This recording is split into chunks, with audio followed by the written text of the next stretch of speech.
itu hampir dikatakan hampir mati sih. Hampir dikatakan hampir mati karena kita tidak bisa ngapa-ngapain. Karena hampir dulunya memang pada saat ini awalnya berdiri, memang ini diawali dengan full cuci car wash cuci mobil. Jadi ada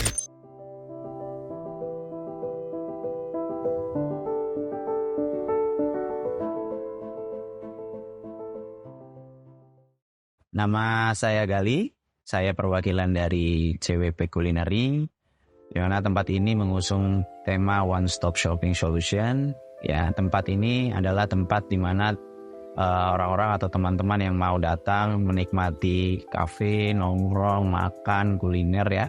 Terus beserta juga kalau mau sambil cuci mobil, sambil cuci sepatu, dan banyak hal lainnya yang bisa dilakukan di tempat ini. Jadi dan ini adalah salah satu tempat yang besar di wilayah Pondok Kelapa Raya, Jakarta Timur.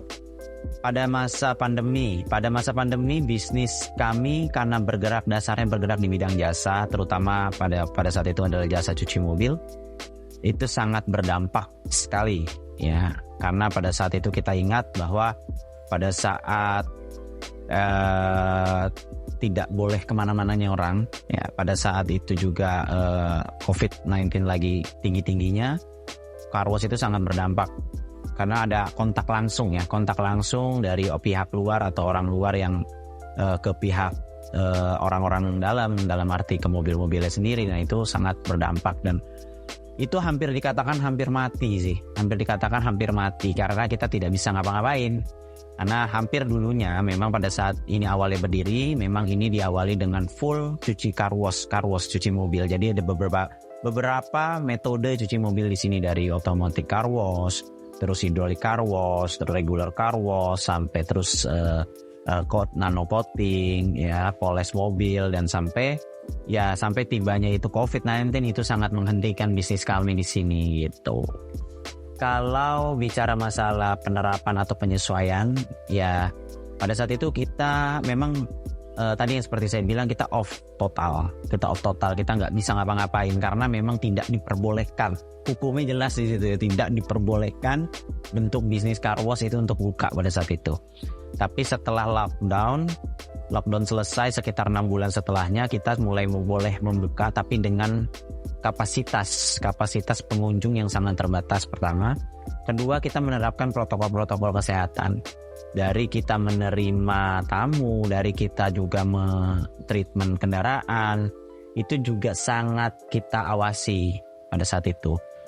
Tapi ya itu bentuk di mana kita bertahan, atau bentuk di mana kita coba untuk bangkit setelah lockdown gitu. Itu salah satu penerapan. Tapi ada beberapa strategi ataupun bentuk yang harus kita lakukan, atau bentuk strategi yang kita lakukan, yaitu salah satunya adalah kita harus mengubah role bisnis pada saat itu.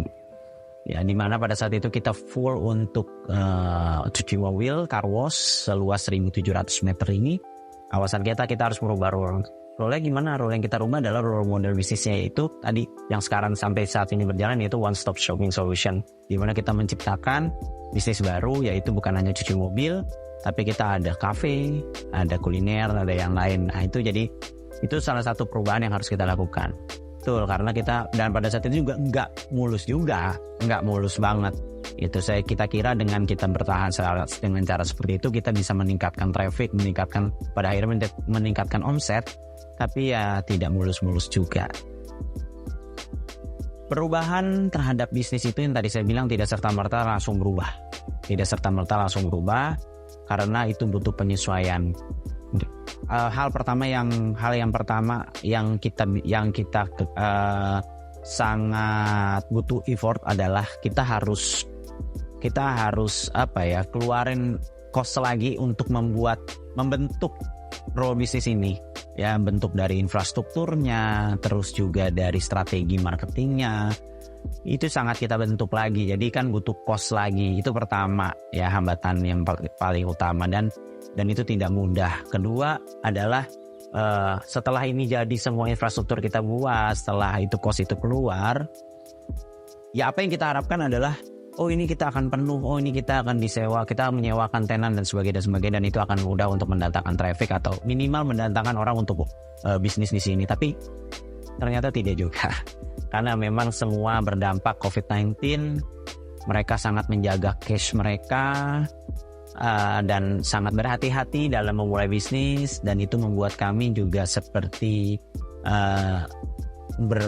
mengintrospeksi diri kami, ini salah nggak langkah kita nih, ini langkah kita untuk survive bener atau enggak gitu loh ya, karena memang kita harus menunggu berbulan-bulan agar semua tenan-tenan yang kita bangun ini bisa ada dan penuh terisi gitu loh. Jadi rule bisnis atau strategi yang kita bangun ini tidak serta-merta sih, saya bisa katakan tidak serta-merta mulus.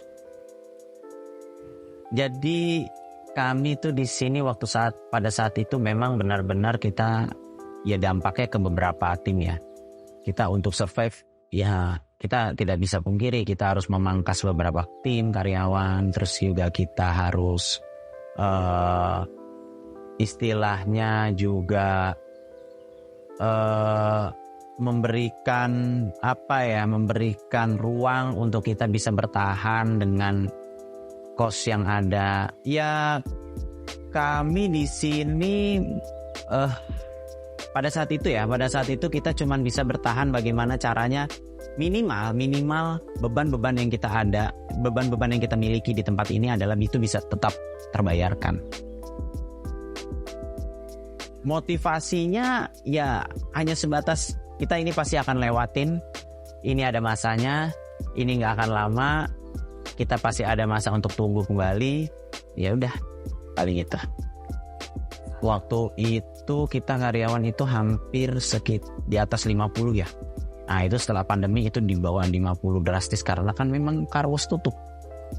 Car wash kita nggak beroperasi, terus kita juga nggak bisa gaji mereka kan pada saat itu.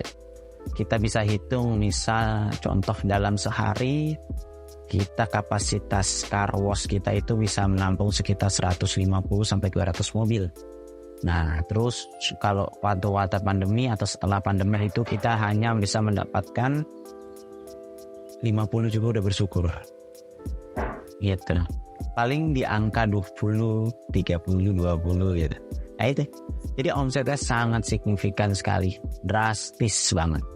Jadi ya itu bentuk kita bertahan seperti apa ya itu. Membangun hubungan baik atau menjalin komunikasi itu kami hanya dengan kalau komunikasi itu sih sebatas kalau misalkan mereka datang ke sini ya kita memberikan treatment khusus lah pada saat itu. Jadi pada saat itu kan lagi zamannya COVID-19 ya, kita memberikan fogging gratis, kita memberikan, jadi bentuk-bentuk promo itu juga tetap kita lakuin. Bagaimana caranya mereka bisa datang ke sini tetap trust sama kita. Nah gitu, terus juga kita menerapkan benar-benar protokol kesehatan pada saat itu, mau seluruh wilayah di sini, dalam arti waktu itu tetap ada kafe ya, satu kafe doang yaitu BM Coffee ini.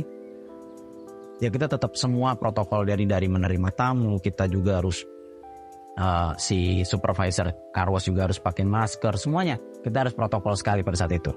Jadi itu bentuk komunikasi kita. Terus yang member waktu itu juga kita punya beberapa member ya, yang memang itu juga kita berikan bonus tadi gitu. Ada seperti apa lagi, udah nggak bisa kita pada saat itu. Benar-benar yang kita pikirkan adalah ini bisa survive dulu sampai melewati kami berpikir memang pada saat itu akan berlangsung lama ya, tapi terbukti ya 1 tahun sampai 2 tahun lah ya kita melewat dari pandemi itu kan. Yaitu waktu yang cukup lama untuk bisnis jasa seperti kita, dan itu sangat membuat kita lelah. Oh iya, pasca sekarang kalau untuk pesan untuk para entrepreneur ya, untuk pengusaha zaman itu setelah lepas pandemi ya kita harus bersyukur dulu. Pertama kali lepas pandemi, apalagi yang baru mau mulai lepas pandemi ini, peluang itu sangat terbuka banyak sebenarnya, karena banyak bisnis yang bankrupt ya, banyak bisnis yang collapse. Pasti juga ada peluang di situ, dan banyak secara kompetisi juga baru dimulai lagi ya. Jadi pesannya adalah ya mulai sekarang ya buka mata, langsung mulai aja, karena kompetisinya kembali ke nol ya, kecuali bisnis-bisnis yang struggle yang sudah memang melewati itu dan tidak ada dampak. Tapi menurut saya pada saat pandemi itu semua bisnis terdampak sih, semua bisnis hampir terdampak. Jadi mau bisnis apapun pada saat itu memang kita sulit, kecuali bisnis logistik ya pada saat itu, yang mungkin menurut saya ya itu dampak efeknya positif ke sekarang ya. Tapi kalau saya lihat memang intinya yang sekarang adalah peluang itu banyak, silakan lihat, silakan ambil, silakan jalanin. Udah itu aja kalau saya sih. Intinya bisnis itu kan dijalanin ya, jalanin, jangan pernah lama banyak berpikir. Ya segala kondisi dan situasi itu ya pasti kita hadapin gitu. Cuma kita nggak tahu nanti ke depan, ya semoga nggak ada lagi COVID-19 lagi atau semacamnya. Tapi pasti namanya hidup ada aja tuh nanti, apalagi bisnis kan, mau dari internal eksternal pasti ada gitu. Tapi ya peluang itu ada sekarang, kita mulai dari nol lagi soalnya ya gitu. Sangat membuat stres adalah kita nggak punya income, tapi kita tetap harus membayar beberapa beban yang ada di sini, termasuk beberapa karyawan yang ada di sini. Terus juga kita harus menyesuaikan, terus banyak sekali peraturan-peraturan dari pemerintah daerah atau pusat yang membuat kami terkukung, di mana itu juga butuh pemikiran, butuh penyesuaian, juga butuh biaya. Ya itu membuat kita tuh stres, kita income dari mana gitu kan, income dari mana ya. Sedangkan beban itu tetap berjalan, ya semua nggak ada yang mau tahu kalau bisnis kan gitu. Intinya ya lu kontrak awal begini, apapun yang terjadi kan jatuhnya ya kita harus tetap bertahan dan harus mempertahankan konsistensi itu kan, komitmen itu. Ya udah, itu yang membuat kita stres. Jadi kita nggak punya income sama sekali soalnya. Kita hampir off itu 6 bulan lebih kita off, tidak dapat income. Coba Kak, mungkin Mbak masih bisa berpikir income dari mana mempertahankan 1.700 meter ini dengan kondisi yang semua orang keep the money gitu, keep cash gitu kan, nggak bisa mau ngeluarin duit juga nggak mau gitu. Ya udah, jadi kita sama teman-teman ya udah, tabungan yang ada berkuras, tabungan yang ada kuras gitu kan, tabungan yang ada kuras, ya udah harus seperti itu kan ya. Itu